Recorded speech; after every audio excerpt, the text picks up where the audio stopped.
इंदिरा गांधी ने क्या कर दिया, इमरजेंसी लगा दिया, कहा था कि देश में अशांति है। भाई अशांति का कोई मानक नहीं ना होता है, कोई फिक्स तरीका नहीं ना होता है अशांति का। कोई अगर इंदिरा गांधी के खिलाफ कुछ भी बोल देता ना, तुरंत उठा के जेल में भेज देती थी। बहुत डिक्टेटर क्यों बोला जाता है इंदिरा गांधी को, यही इमरजेंसी की वजह से। इतना ज्यादा मतलब विपक्ष का कोई नेता ही कोई नहीं खड़ा होने दिया, विपक्ष का नेता था सबको जेल में भेज दिया, सबको जेल भेज दी, विपक्ष का जितना नेता था। यहाँ पर मुगल सराय स्टेशन के पास पता नहीं कौन उनके ऊपर हमला कर दिया इमरजेंसी के दौरान। अब कोई खास जांच भी नहीं हुआ, इसलिए देखिएगा ना, जब बीजेपी की गवर्नमेंट आई ना, तो मुगल सराय स्टेशन का नाम हो गया दीनदयाल उपाध्याय, समझा गया। वहां के गुटखा खाने वाले को बड़ी दिक्कत हो गया है, ऑटो वालों को। ऑटो वाला मुंह में गुटखा लिया रहता था, अब पहले बोलता था मुंह में गुटखा लेकर मुगल सराय मुगल सराय मुगल सराय, अभी गुटखा लेकर बोलता दीनदयाल उपाध्याय दीनदयाल उपाध्याय, फुल गुटखा गिर जाता है नीचे।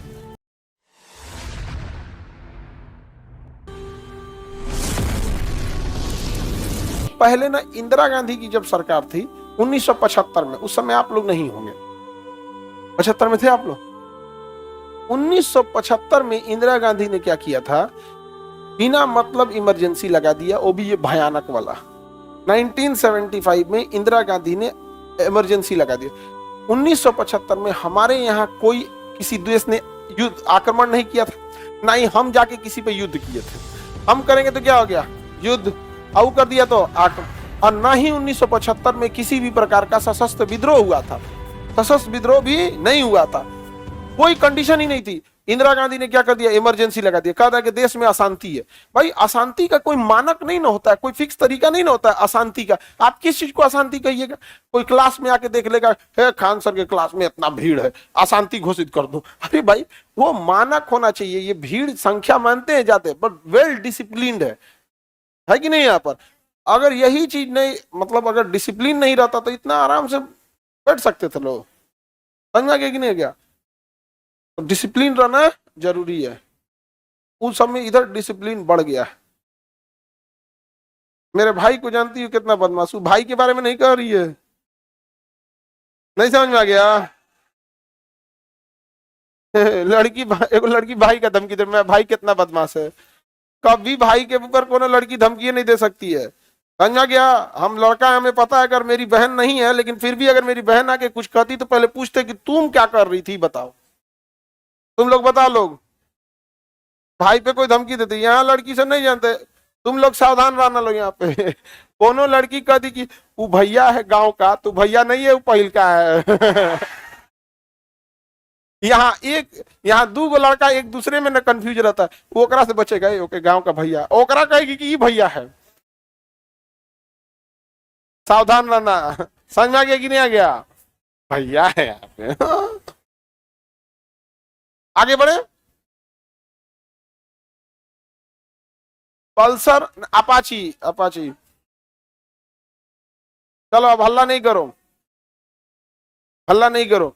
अभी लाइव वाले आप लोग को तो कोई दिक्कत नहीं है, लेकिन अभी इधर पे विचार चल रहा है, समझ में आ गया कि नहीं है। अभी एक विचार आया है कि बोर्ड उधर लगा दे, समझ में आ गया कि नहीं आ गया, और उधर लगा देंगे तो ये लोग अपना इधर से पढ़ के निकल जाएंगे, हम लोग उस गेट से निकल जाएंगे, कैसा। अब उसके बाद अभी 3-4 चीजों पे प्लानिंग चल रही है यहाँ पर। हमको ना जब से हम ये जाति वाला सुने ना कि हमारा ऊंचा जाति है तुम्हारा, हमको बड़ा खराब लगा है। ये सब चीजों पे हम कभी देखे हो बाबू आप लोग यहाँ पर, इवन जिसे ज्यादा सताया गया रहता है उसको यहाँ पे ज्यादा सुविधा मिलती है। एक आदमी कह रहा था, एक विद्यार्थी की, सर हम लोग पूरा फीस देते हैं फिर भी बैठने को जगह नहीं रहता है, पूरा कोर्स खत्म कर लेते हैं खड़े खड़े। हैंडीकैप लोग को देखते हैं तो पहली बार फील होता है कितना जीवन अच्छा है इन लोग का। अरे यार उन लोग को तो हम लोग बैठने के दे देते हैं, नहीं दे देते हैं जी, कितना भी भीड़ रहता है कभी कोई दिक्कत आता है नहीं। लेकिन अगर आप किसी को इस तरह से सताइएगा तो अच्छा नहीं ना लगेगा, नहीं।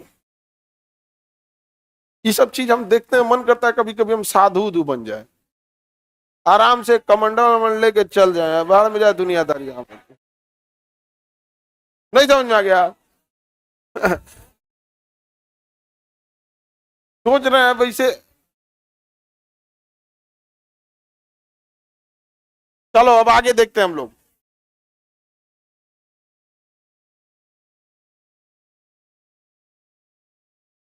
चलिए अब आगे देखते हैं हम लोग।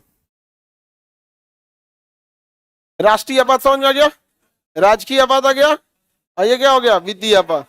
इंदिरा गांधी ने 1975 में क्या लगा दिया था, बहाना क्या दी थी, आंतरिक अशांति। क्या दी थी, आंतरिक अशांति। और आंतरिक अशांति का बहाना देके इमरजेंसी लगा दी, और जो भी विपक्ष का नेता था सबको जेल में भेज दी, सबको जेल भेज दी, विपक्ष का जितना नेता था सबको। कोई अगर इंदिरा गांधी के खिलाफ कुछ भी बोल देता ना, तुरंत उठा के जेल में भेज देती थी। बहुत डिक्टेटर क्यों बोला जाता है इंदिरा गांधी को, यही इमरजेंसी की वजह से। इतना ज्यादा मतलब विपक्ष का कोई नेता ही कोई नहीं खड़ा होने दी यहाँ पर।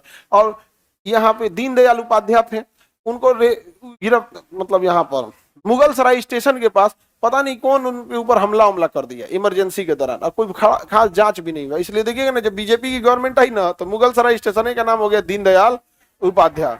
समझ में गया। वहां के गुटखा खाने वाले को बड़ी दिक्कत हो गया है, ऑटो वालों को। ऑटो वाला मुंह में गुटखा लिया रहता था, अब पहले बोलता था मुंह में गुटखा लेकर मुगल सराय मुगल सराय मुगल सराय, अभी गुटखा लेकर बोलता दीनदयाल उपाध्याय दीनदयाल उपाध्याय, कुल गुटखा गिर जाता है नीचे। नहीं समझ आ गया, पहले मुगल सराय 10 रुपया, मुगल सराय 10 रुपया।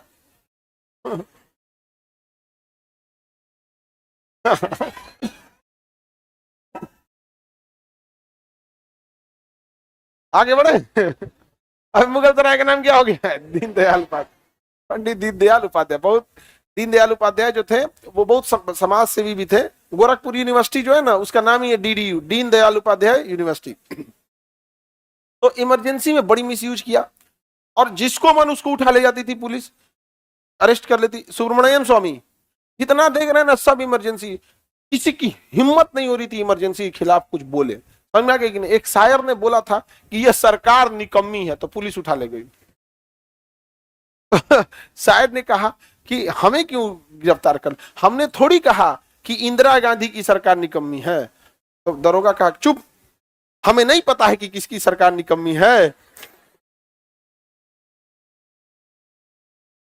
मतलब उसको भी मालूम, ये मजाक में बोले, ऐसा कोई नहीं था। लेकिन बहुत मिसयूज हुआ था इमरजेंसी का। तो इमरजेंसी शक्तियों का मिसयूज बहुत होता है। किसी की हिम्मत ही नहीं हो रही थी इमरजेंसी के खिलाफ कुछ बोले, पूरी देश में डिक्टेटरशिप आ गई थी। एक आदमी निकला, नाम था उसका जयप्रकाश नारायण, जयप्रकाश नारायण।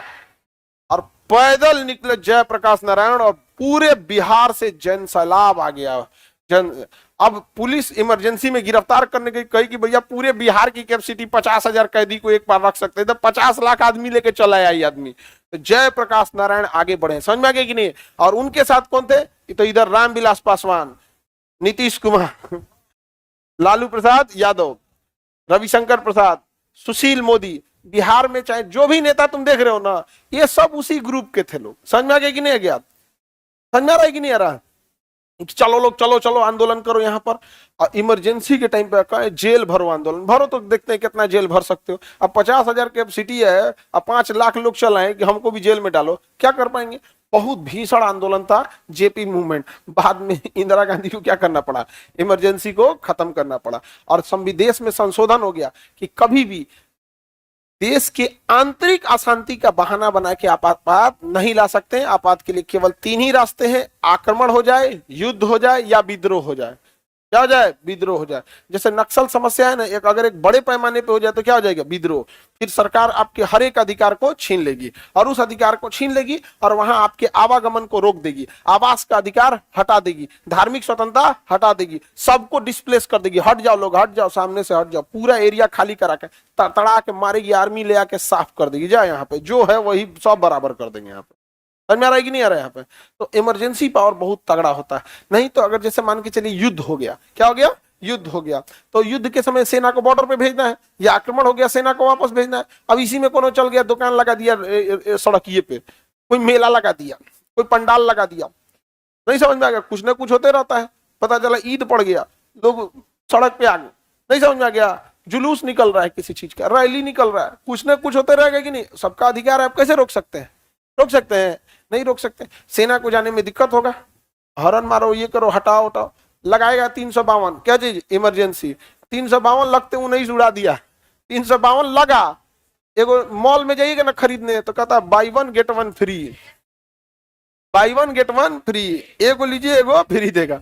352 जो है ना, जैसे लगेगा ना 3-4 गो चीज फ्री देगा। सबसे पहले तो आपका मूल अधिकार उड़ा देगा, और सबसे पहले उड़ाएगा आर्टिकल 19। सबसे पहले क्या उड़ाएगा? आर्टिकल 19।